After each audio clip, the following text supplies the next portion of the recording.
All opinions expressed on this show are those of the participants and do not in any way reflect the positions of any institution. In this episode, I had the pleasure of interviewing Paul Joseph Gulino and Dr. Connie Shears, the authors of this book, The Science of Screenwriting. I thoroughly enjoyed this book because it takes a first principles approach at storytelling and screenwriting. It tells us what our brains are doing while we're under the influence of a good story. It talks about the science behind some of the most popular screenwriting techniques, from Aristotle's Poetics all the way to Frank Daniel's 8-sequence structure. This book covers just about every popular technique there is and talks about the science and the truth behind why they work. There's been a lot of critiques on cinema and screenwriting as coming off as too formulaic, of having too much of a process, too many techniques that are just repeated over and over again. Some of that is fair, but I think what this book does great is that it gets us to a baseline of what a story truly is by looking at the chemical reactions and all of the other sorts of ideas and models that the brain is developing in real time while under the influence of story. And I think that's very important because if you start at the building blocks, then you're able to discover new structures that might work just as good or better, such that we can continue to evolve and develop experiences that touch our souls, that help us empathize, and that ultimately teach us something about the human condition. So with that, we'll get into the interview with Paul Joseph Gulino and Dr. Connie Shears, both from Chapman University, to discuss the work, The Science of Screenwriting. Thank you all for agreeing to be on this podcast. I was drawn to your book just from the fact to hear someone mention science and screenwriting, storytelling, are two kind of fields that don't often meet up. Mm-hmm. And a quick story, I was, this was probably like early 2000s. I was in Hollywood, just beginning to start to explore being into the entertainment industry, cinema, directing, all this stuff. And went into a Borders or a Barnes and Noble, out of all things. I remember those. Those were great. Those were great. And I came across a book. At that time, I was just trying to grab everything I could about learning the craft. And it was this book right here, which was written by a psychologist in 1917 by the name of Hugo Munsterberg. And he was a psychologist at Harvard or MIT, one of those Boston schools. Someone will fact check me, but one of the Boston schools. He was the head of the psychology department, wrote this book, and what it was a defense of cinema as its own art as opposed to the theater. Mm-hmm. And so he goes through in his defense of what film does to the viewer's mind. And so as a young early filmmaker, I was fascinated by this. Just a little bit of history. I have a background in engineering. So having someone talk about this new field that I was studying and relating it back to science was fascinating. Turns out this guy started film theory. This book was undiscovered till the 70s. And then here now you guys have your work, which is starting to do sort of the same, similar types of arguments. And so to me, it was fascinating to come full circle almost to the year 100 years later, mm-hmm. and with our modern science start to then take a look at the film effects on the brain. So I just want to say thank you for having the courage to attack these sorts of ideas and to bring them to the public's attention. So so that's kind of the start to this podcast. And I wanted to know, like, for in your minds, what was the inciting incident for both of you to want to go down this path? You want to? I mean, I guess it might the have... exciting moment for us to get started on this path mm-hmm. was very misdirected, inappropriate, as usual, out-of-place question. We were in a faculty meeting, and Paul whispered over his shoulder to me, "What's constructionist psychology? What's constructionist psychology? Does it affect the way people watch movies?" And I was, trying not to be embarrassed by his outburst in the middle of a faculty meeting. And we just started talking about the overlap between two, as you said, very different fields. And surprisingly, there's been a lot of science investigating the fields, but it hasn't seemed to seep into film theory. So kind of got us an opening for this. Why do you think that is, that it hasn't seeped into it? Well, it's, I mean, in the, actually in 1985, film scholar David Bordell came out with a book called Narration in the Fiction Film, in which he did tie constructivist psychology to the way we comprehend movies. What struck me is that where it didn't seem to seep much was into popular understanding of this, especially of this process, especially with respect to how to construct a screenplay and the popular literature on screenwriting. And I, as I recall, now Connie's all about understanding the mind and how memory works, et cetera. The way my memory encoded the moment was I had in my first book, the sequence approach, there was which is expounded the idea that you can more easily manage audience attention as a writer, as a creator, as a filmmaker, by understanding that movies can be broken into smaller units of drama that add up to a larger impact. And this begins, the way my training was with Frank Daniel at Columbia University, it begins in the use of reels in early cinema.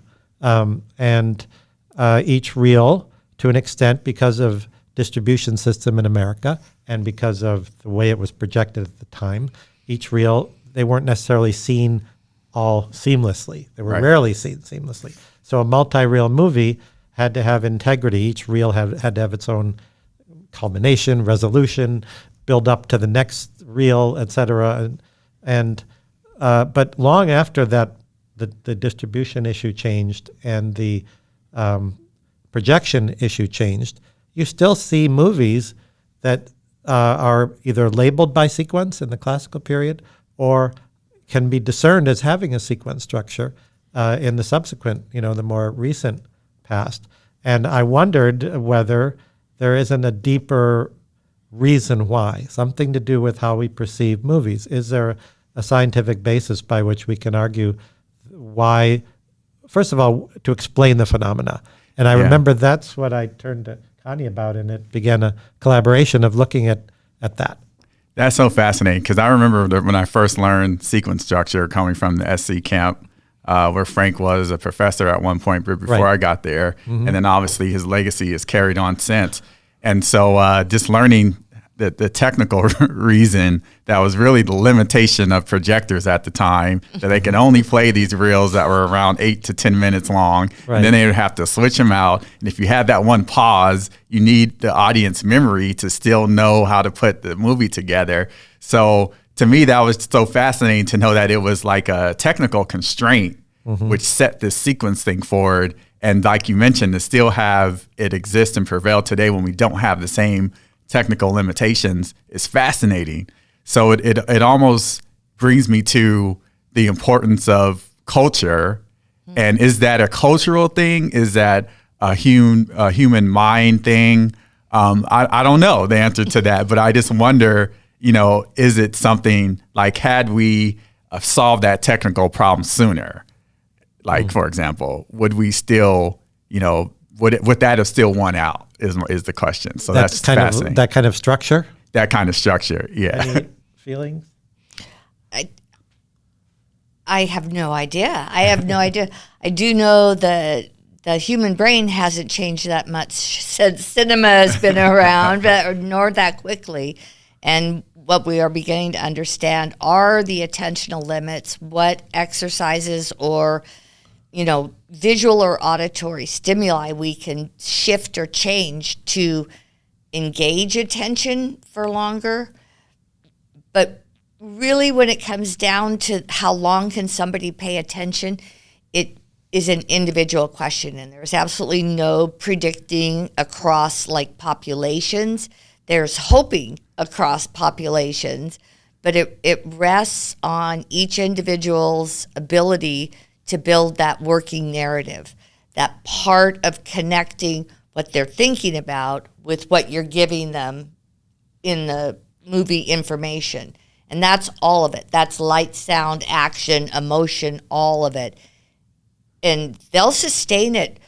Think about reading a novel. You'll sustain it for hundreds and hundreds of pages, right? You can even put the book down, walk away for days, and come back and you're right back in a good story, right? Right. So the limitations can be very pronounced, but the individual can overcome them if they're engaged. And then, so that brings me to another question I had, and that is is how do we define what a story is? Like, because I feel like with your book and with the new understandings where the science community is coming with when it comes to neuroscience and psychology, how do we separate what goes on in the story? How do we define that? And then two, I guess the second follow-up would be, is that really a feature of just effective and effective communication? Mm-hmm. Go ahead. Oh, well, in my understanding, how do we boil it down? What is a story? At a most basic level, a series of events with a cause and effect connection. Okay. And I think Connie can speak to this, but we have a predisposition to search for cause and effect. So a narration, that is to say, the telling of a series of events that exploits that propensity in humans to seek cause and effect, is going to engage an audience and be more comprehensible. I think so. But on a basic level, to answer your question, it would be a series of events with cause and effect, connective tissue between them. Yeah, that's fascinating. I love that definition. And then if you think about going back to the brain, why is it that we would, why is that a feature of our brains to search for this cause and effect? I would think it has to do with survival, right? If we're out and we're looking at a lion, and we're trying to predict if it's coming for us or going somewhere else, we'd better, a feature of our survival would be to predict where it's going to go, or the cause and effect of any trajectory that it's on, or a look on their face, etc. Can you speak a little bit more about these brain structures that allow for that feature? Without even going into brain structures, you have come extremely close there. First of all, there's no consensus on the structures that support this causal reasoning element of our brains. There's a lot of data that show that it's the whole brain, that a lot of the areas of the brain have to be working in parallel in order to make those connections, to keep referring back to the event and looking predictively towards how to get away from the lion or what happened last time. So there's a lot of structures, a lot of flow of information. But the evolutionary explanation is probably has not been refuted in any significant way, but there are a lot of other current explanations.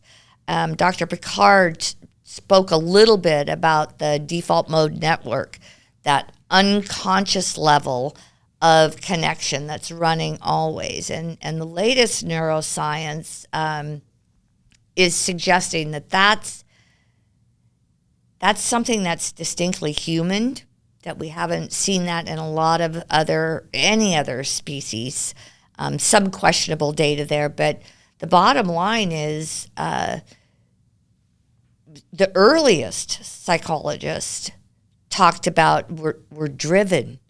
We're driven. We must understand each other. And the evolutionary path of language maps right through not just the speech centers, but your reasoning ability. So to put speech together in order to say, watch out for that lion, or did you see that bear back there, is what drives this causal reasoning. And it has to involve retaining what's happened, remembering where and when, and predicting forward. So it's not just a if-then, it's a whole stream of processes, all of which support storytelling, by the way, as a sideline. And I think Connie had a nice example that's in our book, that if a dog comes across a bowl of food, they're going to eat it. Right. And they move on. If a human being comes across that, they're going to try to figure out how it got there. And there's a direct survival connection. If you could figure out how the food got there, then you have a greater likelihood of surviving to reproduce to the next generation and continue the human story. Right. Then you can figure out if it's if someone nefarious put it there, is there poison in it? Is it going to come back refilled, replenished the next day at the same time? Already going to the dark side. I love it. There's all these questions, right? Dogs don't do that. They don't do that. They just go and eat it. But I do see that dogs will take cues from humans. Oh, yeah. They'll look at the human and say, Master, is this safe for me to eat, or is it okay for me to eat? I see them doing that a lot, which is interesting. Not Paul's. So now that we have a working definition for story, what would you guys, I think it might be important, particularly in today's age, to define like what science is. Science is a methodology to achieve knowledge. It's just one way to learn something. I love that. So you can guess where I'm going next. So for those who haven't come across your book or read your book, how would you all describe what it is that you were trying to achieve through combining the two? Mm-hmm. Oh, well, I was hoping at the outset to, let me put it this way, in 1979, Sid Field comes out with a book on the screenplay. And since then, there have been hundreds of books on the subject. And they have various different kinds of advice. And a lot of it is consonant. Some of it is contrary. And I was hoping to have develop kind of an argument settler. Okay, what's the deal here? What is it really about? And if you can appeal to the scientific methodology and try to discover what underlies the patterns that you see, then you have, if you're an aspiring writer or filmmaker, you have a greater likelihood of success. So that's what I thought combining the two would be about. Just interrogate arguments that people make and find out is that valid? And what maybe lies beneath the pattern. And if you can apprehend the pattern or what lies beneath the pattern, then you can have more flexibility and more power with using the pattern in different ways. Right. You don't have to conform to something because somebody told you. Right. That. Right. And I love that because it gets at going to the definition of science, like the truth behind storytelling strategies. Right. Mm-hmm. So it harkens to the truth of it. And I think I love that because I feel like it's a first principle approach to trying to understand this thing that is so powerful in our culture, and that is being able to tell stories and relay emotion, relay empathy, relay all these different things. There's an idea in your book where you guys talk about some theory of the mind stuff, like schemas, like that people bring into the theater, and that's another thing I think that people don't quite get. I mean, we know that we'll all see the same movie and have slightly different opinions on it, and that's what makes the water cooler so interesting. But can you guys talk a little bit about the schema, personal schemas, and how that theory of mind, that emergent process the viewer is going through and then watching the movie or reading the book? Like, what can you explain a little bit more about what that is? The theory of mind and schemas are slightly different balls of wax, if you will.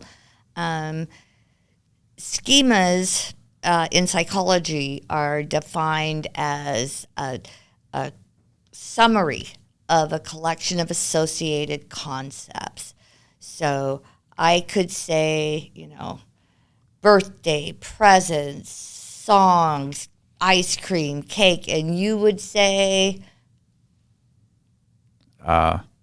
birthday. There you go. I would think of my own birthday probably first. There you go. You would Yeah. say birthday. So You have these clues that she gives you. It'll come together. yeah, and you can do that with amazing consistency across culturally specific populations, right? We can do it.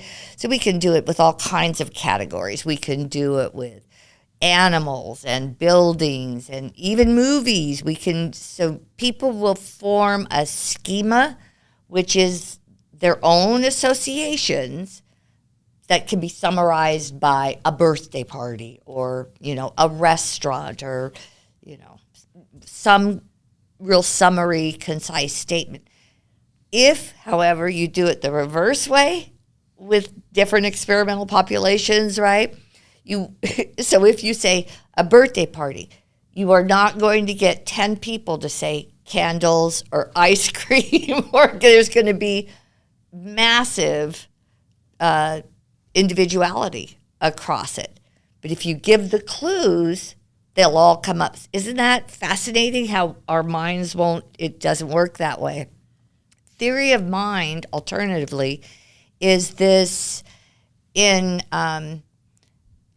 naturally developing healthy human brains early, between 1 and 2, sometimes later, whatever, general early life. Theory of mind is my knowing what Paul is thinking based on what's external clues. Theory of mind is the beginning to understand that you aren't thinking the same thing as him, and I've got an idea of it's realizing that my thoughts are not universal. Right. And a lot of our mental delayed disturbances or mentally unhealthy people lack this theory of mind ability. So it's a definite developmental stage, and it's a little bit different than schemas. So in our book, we talk mostly about schemas and how schemas are a screenwriter's best friend, because a screenwriter can use the suggestions, the clues, the cake and the candles and the balloons, and not have to have anybody say a word. And the audience is going to immediately have that schema information ready to start filling in their gaps. So, Okay, so if I understand correctly, when you use theory of mind in psychology, it refers to a developmental issue where a person can't empathize or understand that another person thinks differently, if I understand you correctly. You're close. I would just flip it around to say that's when we can. That's when we begin to develop this ability to understand. Could be face clues, could be tone of voice. I see. Can be body language.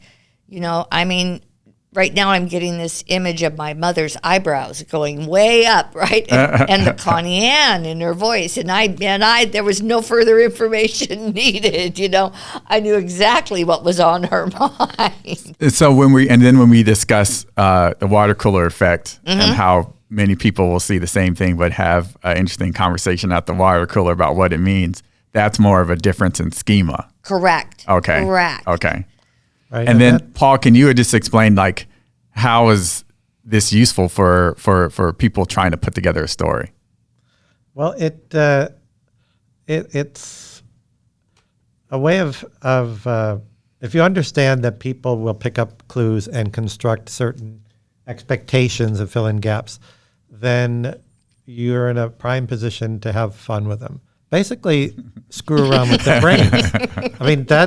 And as I mentioned Frank Danielle before, I studied screenwriting before all these books came out, so it's kind of a different perspective. Right. And I think in the very first class I had with him, he said that your job as a screenwriter is to turn the audience into keen observers of detail, to make them the smartest people in the world, that you are going to give them all these clues, and they're going to try to anticipate where you're going with them. And then when you know how to do that, you can keep in mind what they have in mind. And when you've got them in that position, you can have all kinds of fun. Right. You can throw twists, et cetera, et cetera. And it is something that I think the main, if I were to look at the various books that have come out on screenwriting, I'm not an expert on them, but I can glance at them and see what the major ones are about.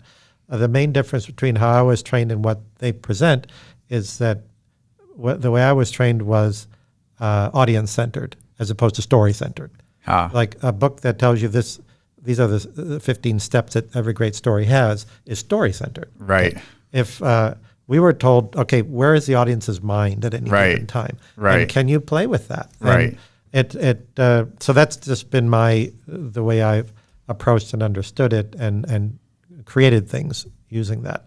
I think as a very recent example of that in operation in a recent series, there's one on HBO called Mayor of Easttown. Okay, and there's elements of mystery in it. Right. But the narration coming at you by way of the camera is omniscient and very selective. It'll give you little bits of information, but not the whole thing. So you'll see somebody.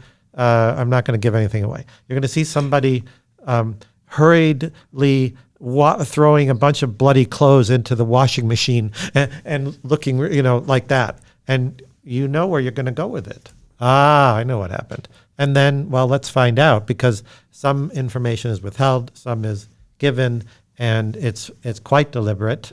I can't speak for the author, but I can't imagine it isn't deliberate way of handing the audience clues, which they construct into an understanding, a schema, and then being, or you could say a hypothesis about what's out there, and you get surprised or you get it confirmed. It can happen either way. I know one of the things you said just this stands out to me, and that is, because film is such a big industry, when you have an industry, right, you want to try to commoditize things in a way. And it kind of feels like that's what's happened in the film industry to a certain extent, in the creation of stories, which keeps me up at night, quite frankly, because you have like an industry and there's so much money in it. And so even on the drive down here, I was thinking, where is it a good thing to have such a powerful thing like media and storytelling and all this controlled by a very small few people? And then what I find disheartening too is just from my peer group, when we're all trying to break into the industry, you have your script, and then of course you have all these texts in your head, and then you have, you're trying to get in the mind of the gatekeepers, and then you just change your story and you change what it is you're trying to say to appeal to what was been made and successful in the past. And so it keeps me up at night wondering if there's pluses and minuses to having an industry, right? People can make a living, we all have made a living from this in some way, and people have jobs and you keep going. But the fear I have is that we're not really reaching a potential of the humanity's ability to tell, great stories. And so from you being around when these books and texts didn't exist, my experience was the opposite, right? Because I came through and I had a ton of books to read, and like again, it just kind of goes back to having the value of the text that you guys created to go back to the roots of, wait a minute, guys, yes, there's all these other books that are teaching these things, but this is the truth and the knowledge behind why those things are there in these other books. So I don't know if I have a question there, but I just it's just if I could jump in, one of the things you asked the question about what was our intention, and Paul sort of stated his position, but my response fits in with what you're just talking about. The idea that writing a screenplay or getting involved in the development of a film is not a formula. It's not a preset pattern. And one of the things that we tried to put into the book was the idea that it matters what's going on in the reader or the viewer's brain. Right. And most screenwriting books, and not a screenwriter, not a filmmaker, I love the movies, but I just like to watch, right? I don't care how they get up there.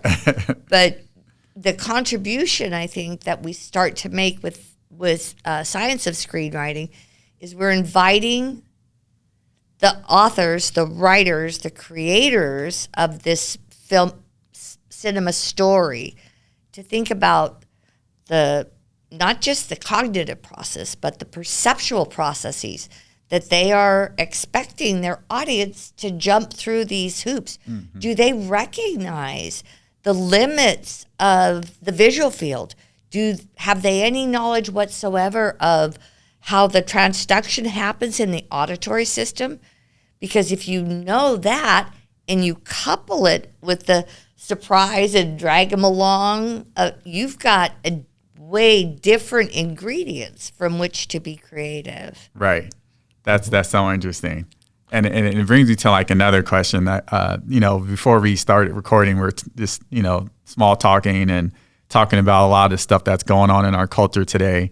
The pandemic, obviously, the unrest we had in the States, unrest around the world, because story is reliant on culture and audience schemas, each individual audience member schema in their mind, their memories, their way they grew up, culture they grew up in, et cetera, the language centers that they grew up in, whether it's bilingual or American English or British, on and on and on. I'm wondering now how that's going to affect storytelling in the future.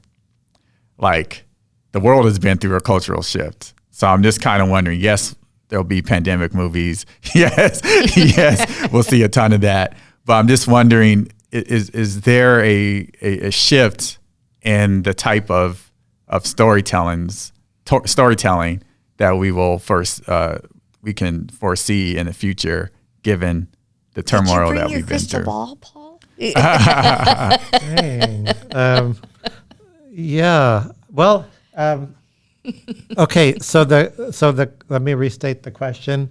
Given the current state of the world, what kind of stories are we going to see going forward? Well, in the movies, in cinema generally. Maybe not storytelling, but storytelling strategies. I wonder how that's going to change, given the fact that a lot of the worldwide schemas have been adjusted by either being in lockdown. I don't know. I'm asking you to speculate if we can, because that's what makes these things so fun for me anyway. It's like how do we imagine our minds have changed given the stress that we've been under and over the past couple of years, and will that have an effect on storytelling strategies in the future? Well, fortunately, on chapter 13 of our book, I believe in the index it's listed under if a pandemic happens. Not quite, but that's an interesting question. Yeah, I want to just jump in, and before we even talk about pandemic or social unrest, because in some form, greater, lesser, slightly different, we've always lived with those things. And so external stress has built right in to how we process language, to how we think about telling each other how we feel or what we're afraid of or what we hope. And that's stories. That's the conversations between mothers and daughters and husbands and wives and whatever. It's where we are in this moment today. Well, if we want to ask what's changing storytelling strategies, it's social media. Yeah. And there's a lot of current science on it. I am not abreast enough to tell you whether there is any real indicative data collected so far. Right. But it's all over the place. And I don't think the pandemic is going to... It may be one of our most primary examples of the shift in not storytelling, but in communication in general. Yeah. How much of the world is dependent upon TikTok, for crying out loud, Yeah. for their facts. Yeah. I have a hypothesis on this. Oh, boy. And that could be chapter 14, edition 2. State it in an if-then format, and I'll consider it. So my hypothesis is just from a storytelling strategy point of view. In the cinema, we have time in the first act to set up the status quo, to set up the world, regardless of what it is, if it's real world or fantasy. We set it up, and the movies that are bad don't do a good job at that. And then the person starts flying in the middle of the second act, and the audience is pissed, like, why? You can't do that. Like, this movie is making me dumber. But anyway, but when you start to shrink down and you make a short film, then you lose that luxury of time to be able to set up your status quo in the world and all this. So I think what's going on with these TikTok videos or Instagram videos, they're essentially commercial length type content. And then when you do that, your strategy as a writer is, well, shoot, they're not going to understand this really complicated, intricate character. My character has to be an archetype. It's got to be someone that the people can get instantly, so that my signing incident happens and I tell the story in 10 seconds. So I think that's what we're losing when our content just becomes shorter, regardless of the distribution platform. We just don't have time to tell these nuanced, intricate stories with nuanced, intricate characters. We're reduced to archetypes. And so, Paul, take it away. Oh, okay. Well, I'll start. Okay, the question is, if we have these very short forms, Yeah. well, how does that affect storytelling? Right. And I haven't done any systematic studies either, nor have I researched this, but I would have an observation, which is that cinema at the beginning was 30 seconds, 45 seconds long. I love this. The cinema of attractions, period. Well, just the very earliest movies, right? We're a train pulling into a station, Right. people leaving a factory, and they were short, and they engaged people, and people made a lot of money doing these little things, and then they found out they could make even more money if they made longer things, so they started making longer things. I think if there was a innate human propensity for short things, why would anything larger ever evolve? Why wouldn't we still be doing 45-second, 30-second, 10-second bits of film? And my guess would be that a longer form provides a different kind of experience that we seek. Just like I love donuts and I love, filet mignon. And they're different. They're going to be a different experience, and one is going to happen quickly, and the other one's going to happen over more time. And they're going to fulfill different parts of me. I don't want all of one or all the other all the time.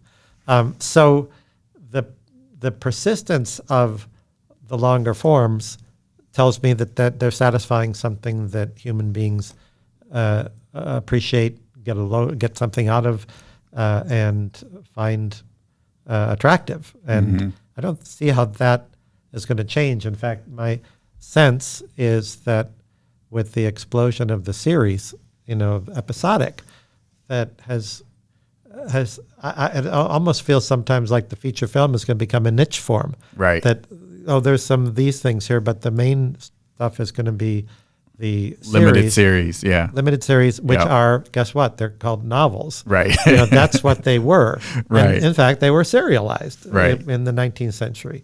And yes, you've got all kinds of nuances and of characters and investigations of all kinds of things that were possible when you do that, Right. a novel, that you can do in a series. So in that sense, it's a throwback to that, although what's very new is the dramatization of novels being something that could happen over that long of a period of time.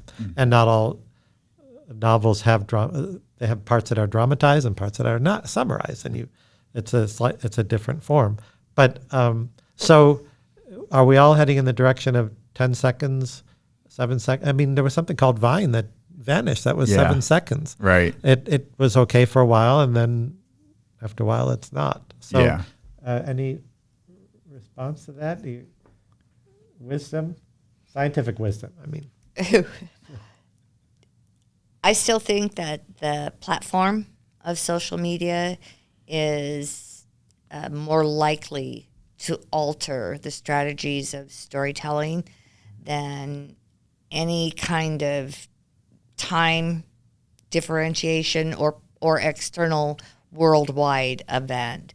I do think that there's some fascinating data on language in the right hemisphere, which is no longer even a controversy, but it's still relatively unmapped. So language is predominantly a left hemisphere activity, but in the last 20 years, since there's been cell phones and texting, we have an increasing body of research that suggests when you're doing these briefer, sort of specific statements, are you ready, with numbers and caps and all of that stuff, that if you don't have a right hemisphere participation pulling that together, you're going to miss it. It's going to be harder. For those of us that are ignorant, can you explain the significance of right hemisphere participation?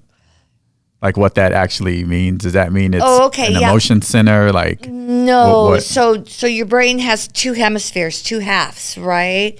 And you have a left hemisphere and a right hemisphere, and each hemisphere is attributed with specific jobs, or it's better at certain aspects of things. And historically, the left hemisphere is language dominant.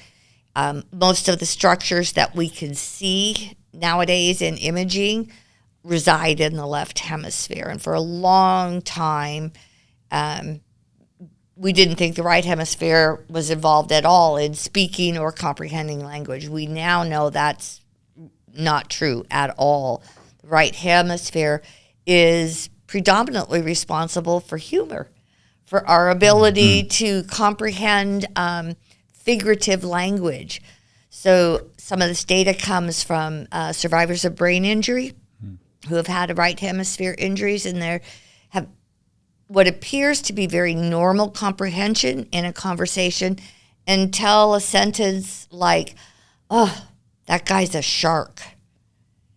And if they have right hemisphere injury, they will have a disconnect from comprehension because they no longer can do that metaphorical leap, that taking, to a figurative statement is taken quite literally.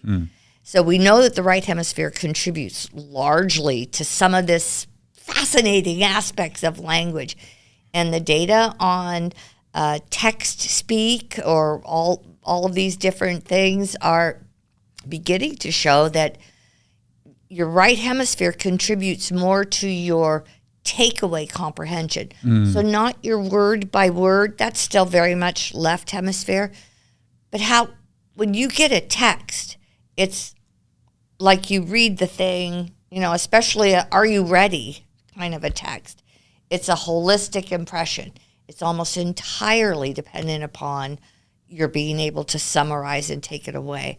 So with the move towards social media and these concise sort of, like you said, you don't have time to develop the nuanced explanation of how we got to this point. We're at this point. Make it completely clear. Right. So it's almost like whatever state of mind the viewer is in or at the time is going to greatly influence how they interpret any short form. Now that is going to evolutionary impact brain processes. Right.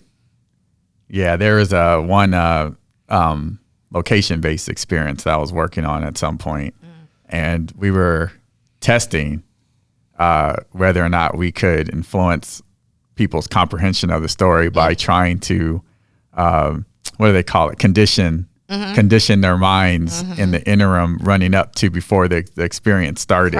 Priming, exactly. And so based on the priming strategies and whether or not they were successful, then the person would get a different story. So those were the sorts of things that we had questions about.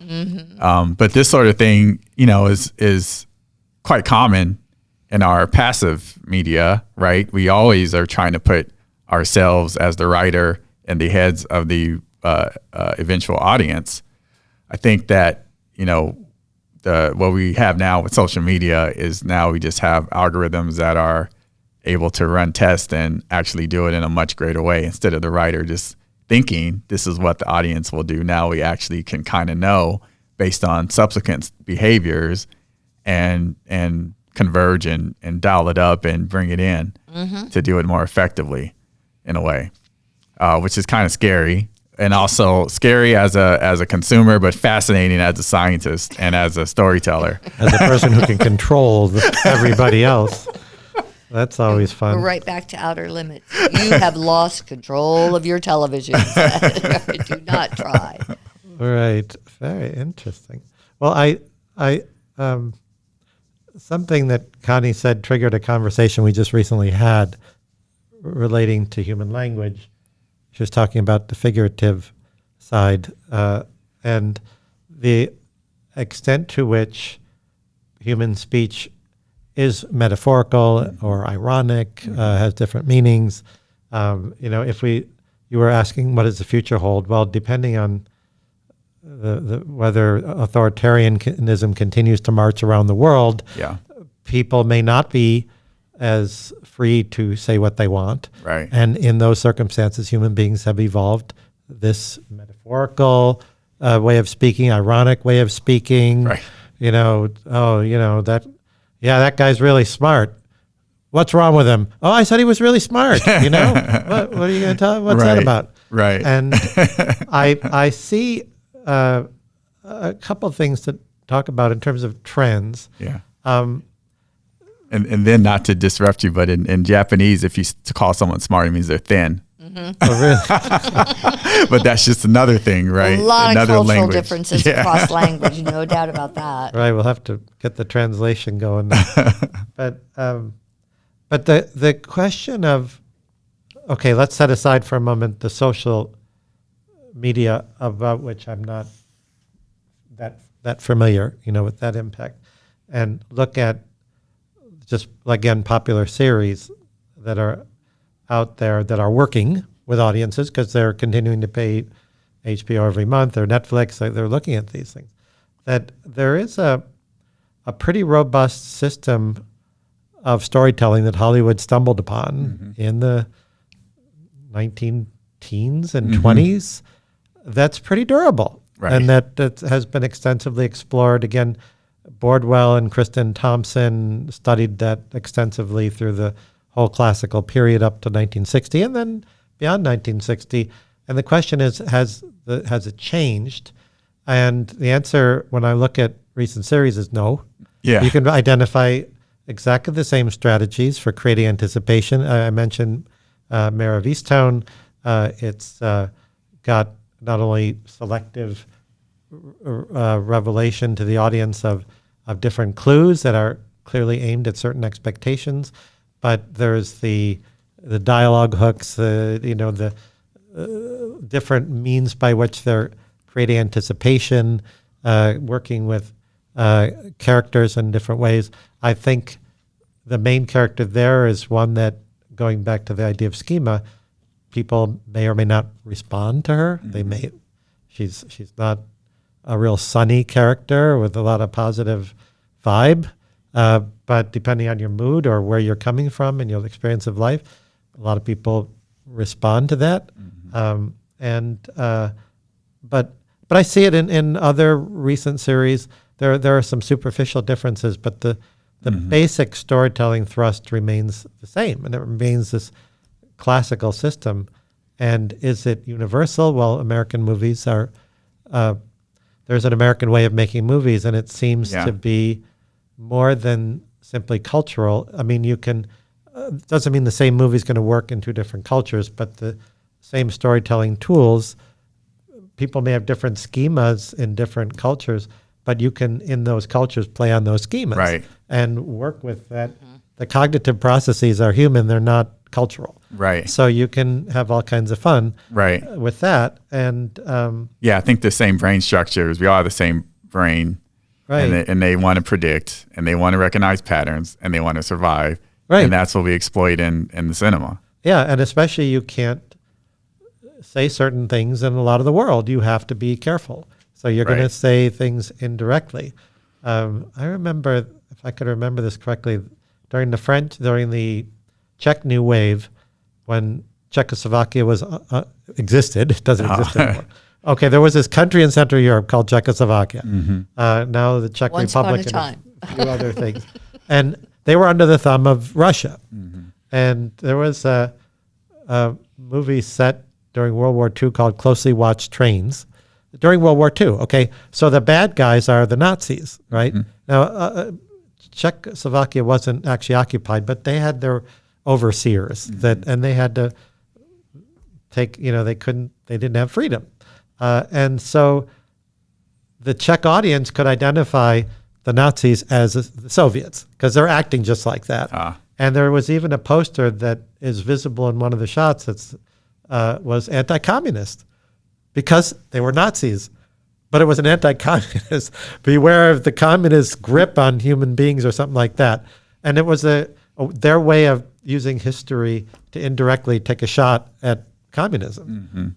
So people need to be clever about those things when in the face of oppression. It's one way you can see that working. Right. And it is one thing that Connie and I was talking about that for some reason, and I don't know, can't have no explanation, I think I detect a lot more use of indirect speech, like metaphor, like irony, in the classical period of Hollywood cinema than I see nowadays. Right.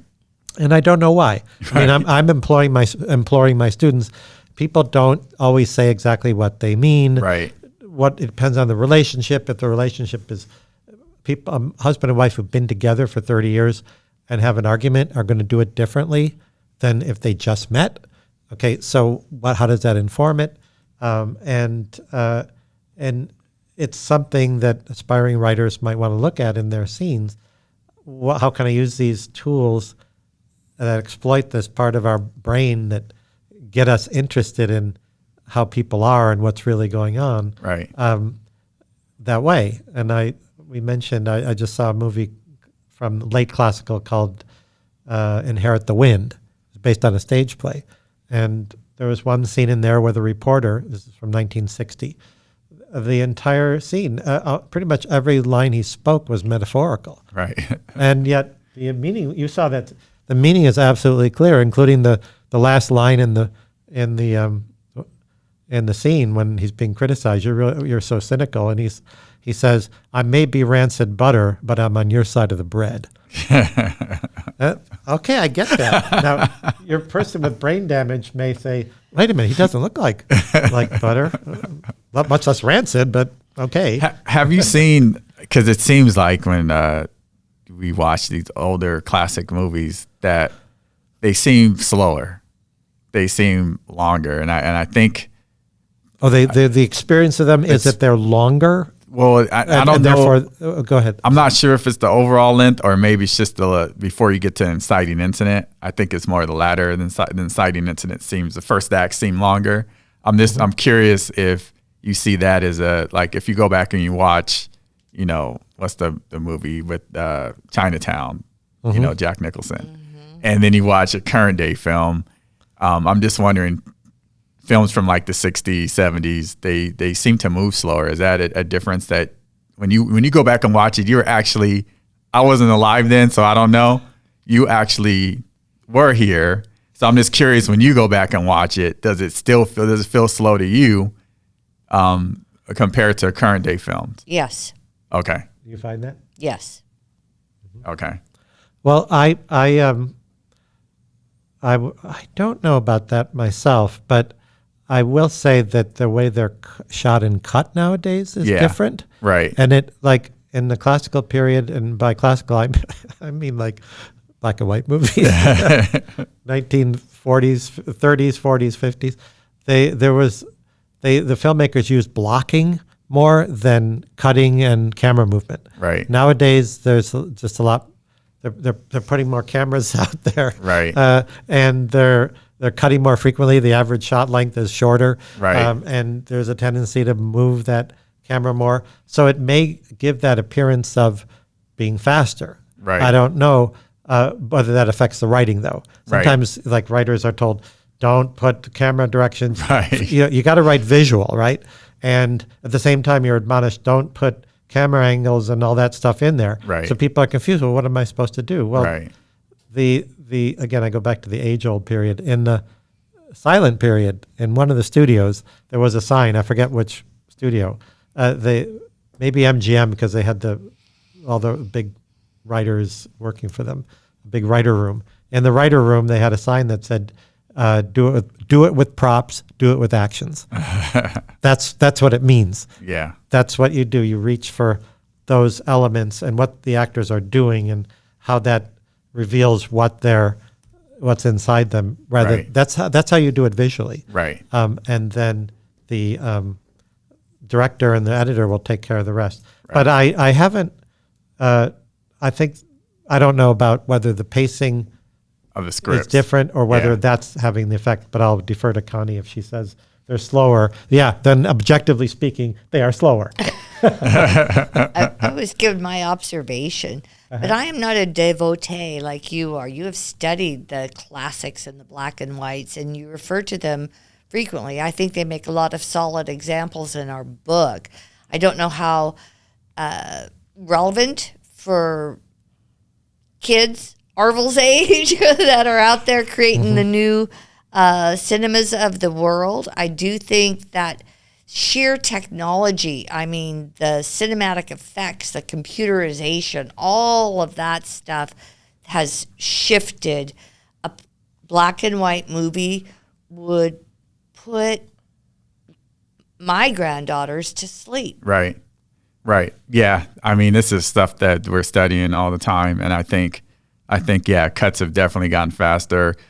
Stuff that used to be a sin when I was in film school, like breaking the 180-degree line, is stuff that's common in action movies.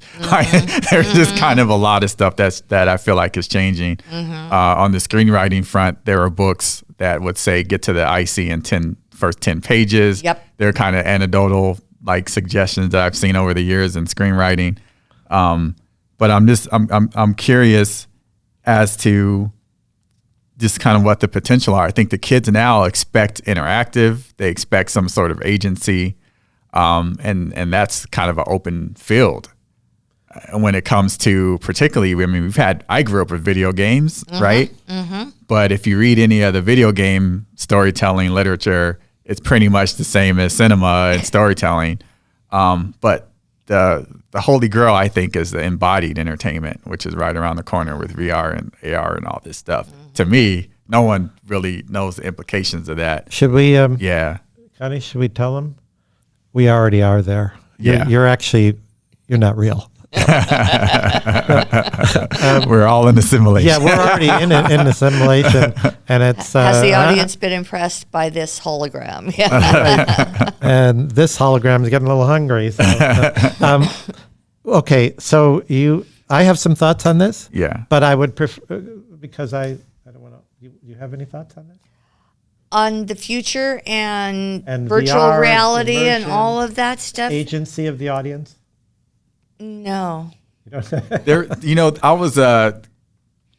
back It's through definitely this not in our book. last night, this book, the Hugo Munsterberg yeah. book, and he had something interesting on when he was writing about the purpose of art, and which I thought was very interesting. I want to read what he said really quickly. Let me see where I can find it.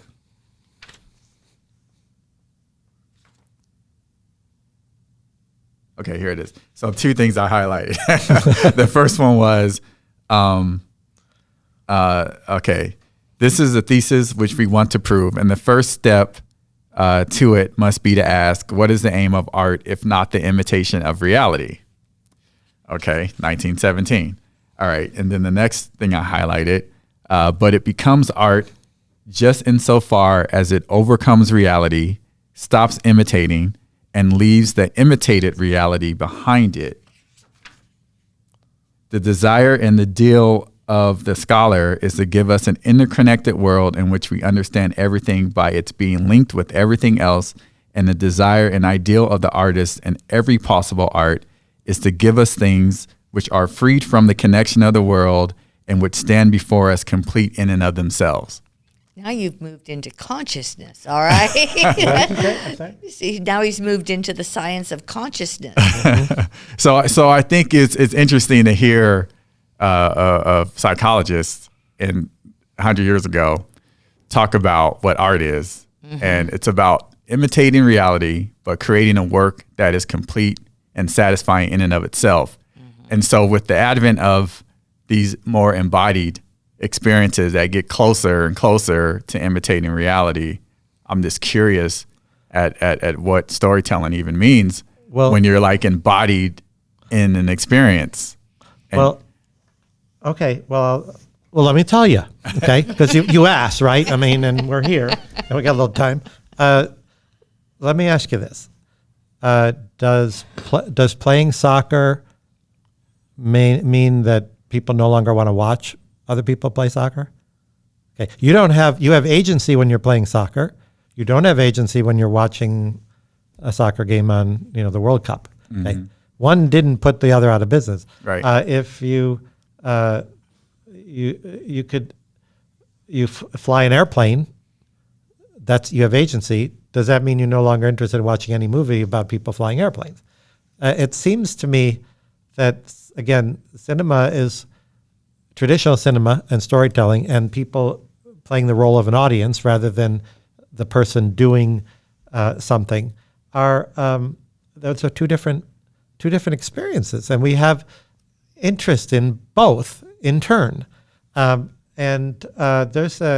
go back to the ancient days of Frank Daniel again. He said that you could do this experiment yourself. And it had to do with cutting, but there's a special reason for it. Editing, I mean. He said, take a handful of matches and put them in your hand. Now, for those young people who don't know anything about matches, back in that day, people smoked. Thankfully, they don't anymore. But he said, get a handful of matches, put them in your pocket, put them in your hand, and hold them in your hand and put your hand in your pocket. And he would start running a movie.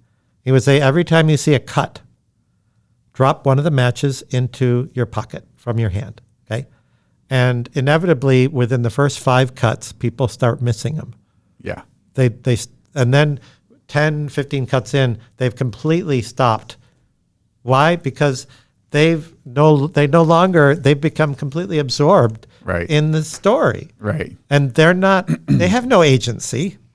If they have it's like agency means you're absorbed in the story and someone enters the room and says, excuse me, you got a phone call. It's like, oh, I want to see what happens. Right. So I don't see how that the two are going to butt into each other. Yeah, I wasn't suggesting they were butting into each other. I like to see, everything will exist, and there will be some stories that are just going to be movies, and some that are experiences, and I think they can all kind of coexist. I think the opportunity, I think, would be to have someone be able to choose and go back and forth between the two, just kind of what we do in real life, and as embodied people, right? And so I don't know.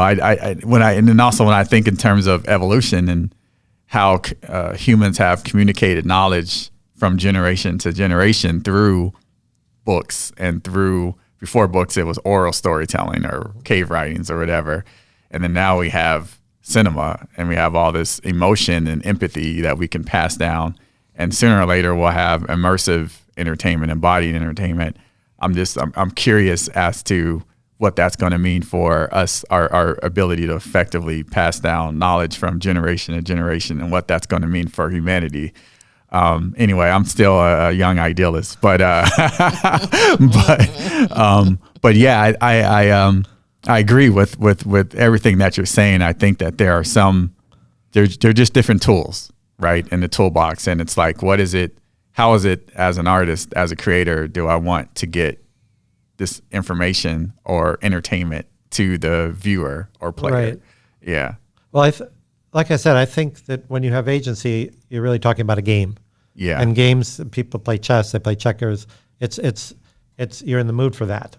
I have no scientific explanation for why someone might be in the mood for chess, but they might be. And then after they play it for an hour, they might be in the mood to watch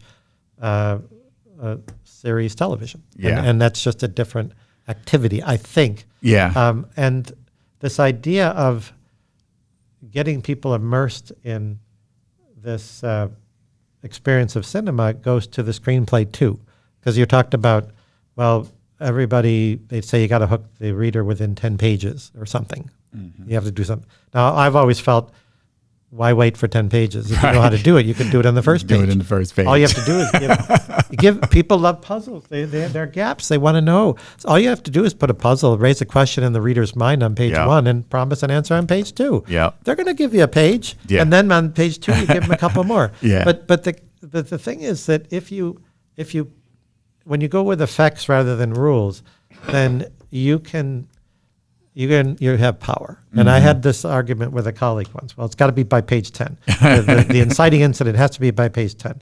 And I looked at the script for Breaking Bad. Mm-hmm. Okay, maybe that's ancient history now. I don't know. But it's still, people like it. And the moment when he, depending on what you want to define as the inciting incident, he discovers that you can make money doing, he's asked to do the ride along. That could be the inciting incident. Or he finds out he has cancer. That could be the inciting incident. But depending on your choice, that's happening on page 17 to 20. Right.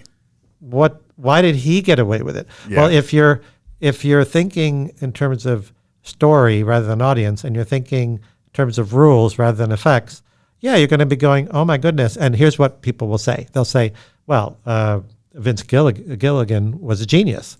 That's why he did it. Same thing with Hitchcock. Well, he broke the rules. Well, he was Alfred Hitchcock. That's why. Well, why don't you dig a little deeper and find out what they were doing? Right. And the answer is right in the opening of Breaking Bad.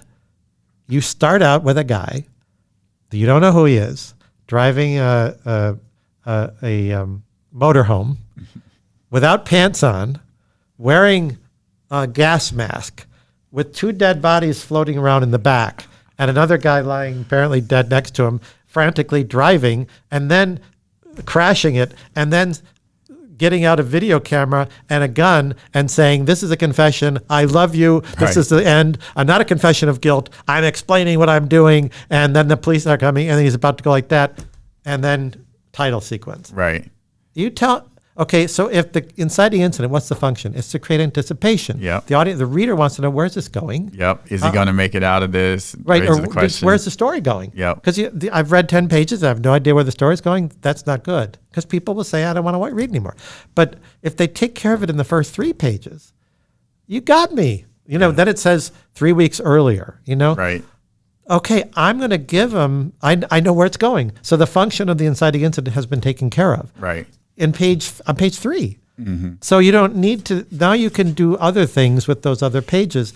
And the readers, they're going to keep reading because they want to know, how the heck did that guy get in that position? Right. And then along the way, they have these different hooks and things that are creating anticipation with the different tools that we talk about. That anyway, so Right. that's a little thing. What is it that you guys are working on next? One question I have is the future of comedy.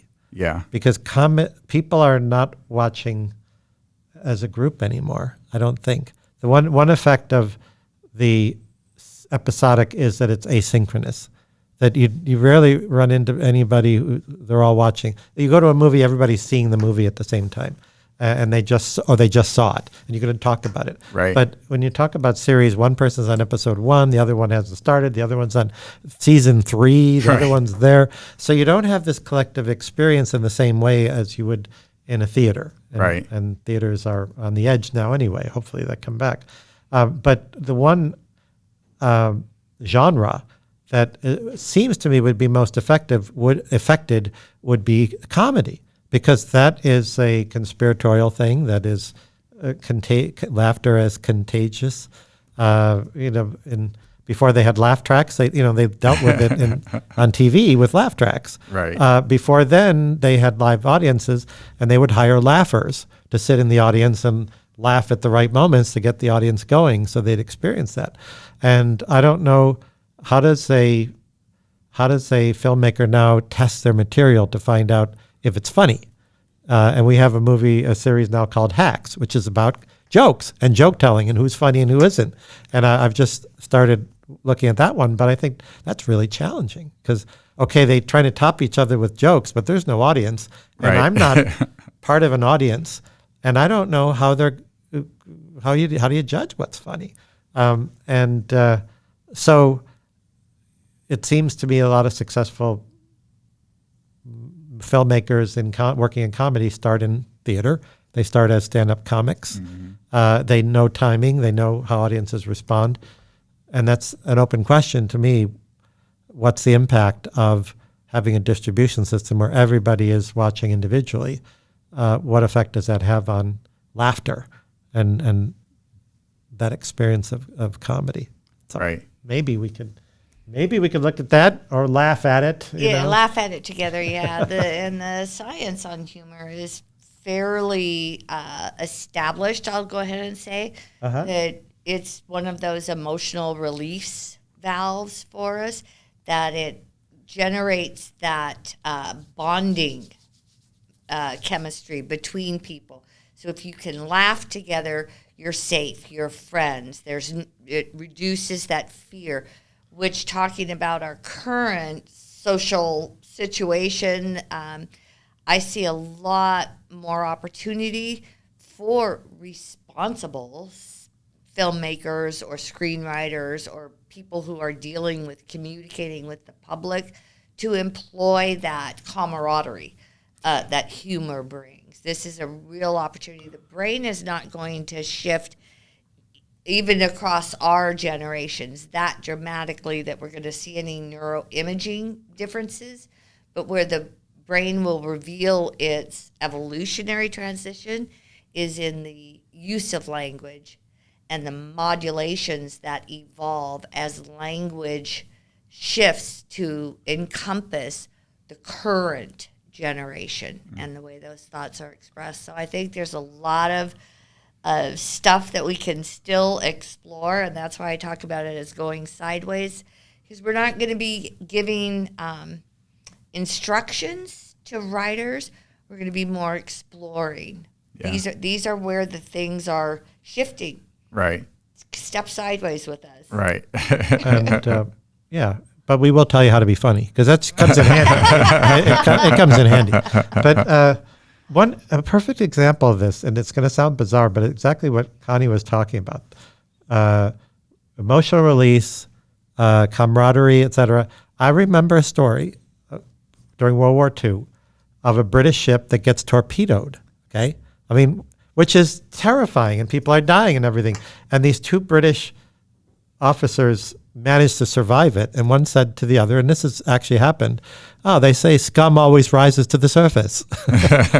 Imagine how that can disarm when you're in a emotional state where you can barely function because you've just gone through such trauma, to be able to tell a joke and release that and then start thinking rationally again. That seems like that would be a good adaptation for that. Why comedy exists. Right. Yeah. Yeah. I think it's something that we all should remember, right, from the past, is just kind of how comedy gets us through things. And instead of, today's culture, we're canceling all the comedians. But like, if they have a good vital job in society to give us to laugh at things which would normally make us uncomfortable, and find the humor in things as a way to heal stepping Yeah. back from taking it all so personally. So literal. and they're, Yeah. Yeah, so intensely serious. You know, we're just human beings. You know, we've got an amazing mess up inside of that skull of ours. Figuring it out is not going to happen for several lifetimes. I'm going to go ahead and project and say we're finding more that we don't know every time we think we gain an inch of understanding about cognitive science, let alone neuroscience. Right. The mysteries exceed even our ability to question. But one of the things that is resilient through both science and storytelling is this reach for commonality between us across, I don't know, World War II movies, which, even all the way up to the, the IT crowd on Netflix, you know, these obscure differences in storytelling.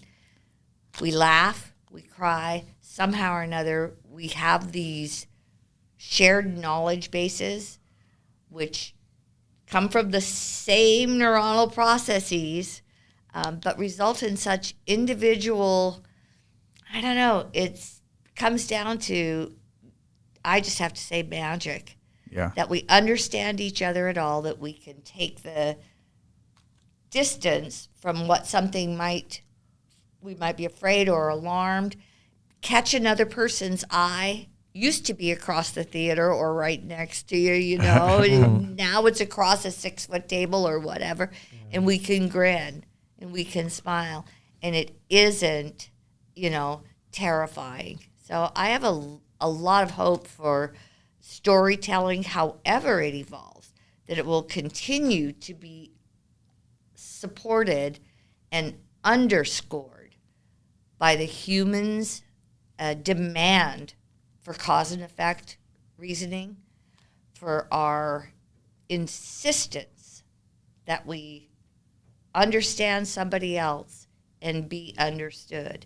No matter what happens with fast cuts or slow cuts, or even if we go back to black and white, some of the latest academies, right, had the moments of drama in set. All of that speaks more to the larger story, I think, of the mankind and the way that we are scraping through this mess we created. I don't know. Well, that's beautifully said, and, Yes. and probably a good place to end it.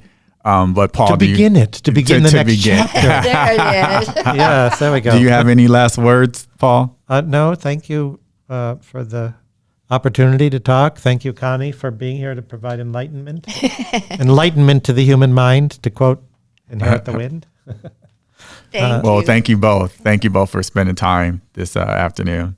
Okay, take care, and may All right. your storytelling continue to prosper.